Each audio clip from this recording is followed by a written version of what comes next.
Hello Miss, my name is Keitaru Sapetian Nikianto and my student number is 242314027. So today I want to share a really famous Indonesian folktale. It comes from West Sumatra and Central Java. And honestly, almost every kid who grow up hearing this story. It's called Malin Kundang and the Legend of Naga Baru Klinting, the dragon who wanted justice, from Central Java, Indonesia. Yeah, it's kind of sad or fantastic, but there's a message behind it. Okay, so the first I will story about Malin Kundang. A long time ago, in a little fishing village by the ocean, there lived a poor old woman and her only son. His name was Malin Kundang. They didn't have much, but they loved each other a lot. His mom worked super hard, selling food, collecting firewood, anything, just to give Malin a good life. And Malin was a good kid, smart and polite. He always told by his mom, "One day I will make you proud." When Malin got older, he wanted to travel and make money. He told his mom, "Please let me go with this trading ship. I want to be successful so I can help you." His mom didn't want to say yes because, come on, she was afraid. But in the end, she let him go even though her heart was heavy. So off he went, and for years, nothing, no letters, no news, nothing. But his mom, she waited every single day.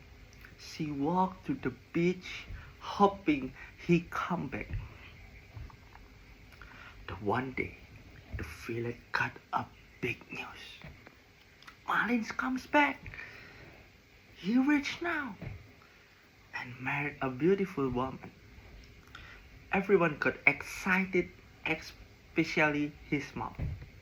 She ran to the beach, made his favorite food, wore her best clothes, even though they were old, and waited at the shore with a big smile on her face. A huge steam came. Malin stopped off, wearing fancy clothes, looking rich and confident. His wife was elegant and dressed like a queen. His mom ran to him, crying, "Malin, my son, you are home." But Malin looked at her and said, "I don't know who this old woman. Get away from me." Yup, just like that. He was ashamed of his poor old mother. Everyone around then was shocked. His mom stood there, completely heartbroken. She didn't scream or fight back. She just looked up the sky and whispered, "If he really my son, may God punish him." Suddenly, that roll, that rolling, that clouds rolling, wind howled, wave crashes, and a massive storm came out of nowhere. Malin ran back to the ship, but lightning struck. The ship, the ship broke apart. He tried to swim to shore, but his body started to turn stiff, hard like stone. Right there on the beach, Malin turned into a rock. People say that rock is still there today, at a place called Air Manis Beach. So yeah, pretty much right. But this story has a strong message. It's about remembering where you came from. No matter how rich, smart, or successful you become, never forget your parent, especially the one who raised you with love and sacrifice. Malin could just say, "Yes, this is my mom." That's that's it. But his pride cost him everything. And honestly, I think this story still hits today. Like, we're chasing dream, try to be a successful, that's great. But don't let success make you forget the people who help you get there. So yeah, that's story Maling Kundang. And the second story, I will story about the legend of Naga Baru Klinting, the dragon who won justice. This is from Central Java, Indonesia. Once upon a time, there, there was a small village near Mount Temoloyo. One day, a strange little boy appeared. He was dirty.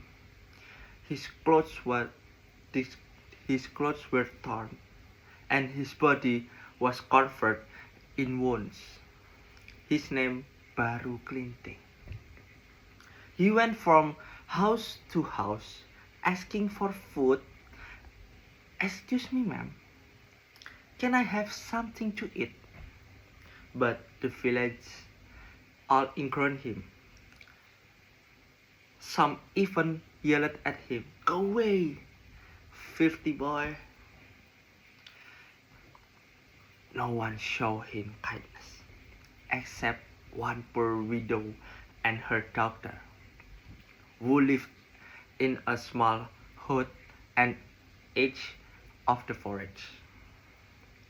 Even though they had only a little rice, they welcomed him in a shelter.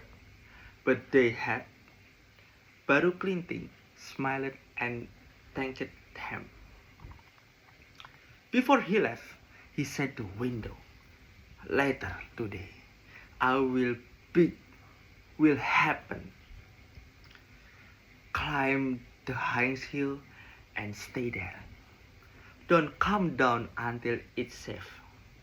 Then Baru Klinting walked away to the center of village and planted a stick into the ground. He said to the crowd, "If any of you can pull this stick out the ground, you may have all the treasure underneath." Everyone longed. "Treasure? From these red boys?" They tried to pull the stick, but none of them could move it.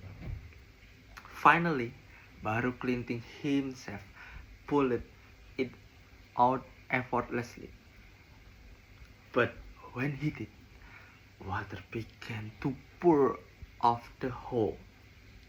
At first, it was a small stream, then it grew into a flood. The villagers screamed and ran, but the water kept rising. Baru Klinting disappeared. The water didn't stop. The flood became a massive lake, swallowing the entire village. Only one person survived, the poor widow and her daughter.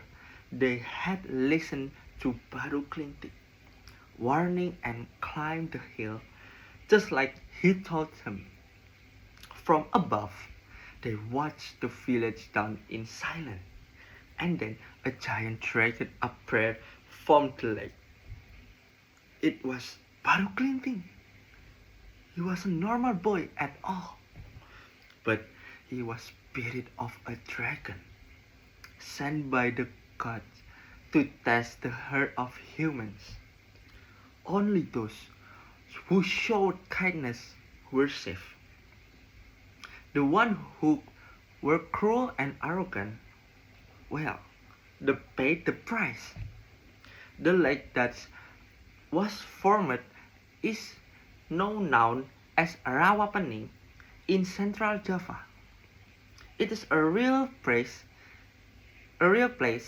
that still exists today, and people say the spirit of Baru Klinting still guard it. So what the lesson here? It's simple, kindness matters. You never know who someone really is. You never know struggle they carry just because someone looks dirty, poor or strange. Doesn't mean they are not important or powerful. Baru Klinting could punish the whole village, but he gave them a chance. He asked for food kindly, and only one family showed compassion. The story reminds us be kind to everyone, no matter how they look. Don't judge people based on appearance. What you give out, what you give out, kindly or currently, always come back to you. So yeah, that is a story of Nagabaru Klinting, little creepy and a little magical, but totally meaningful. Thanks for listening, Miss. Sorry if I has a wrong, and thank you, Miss.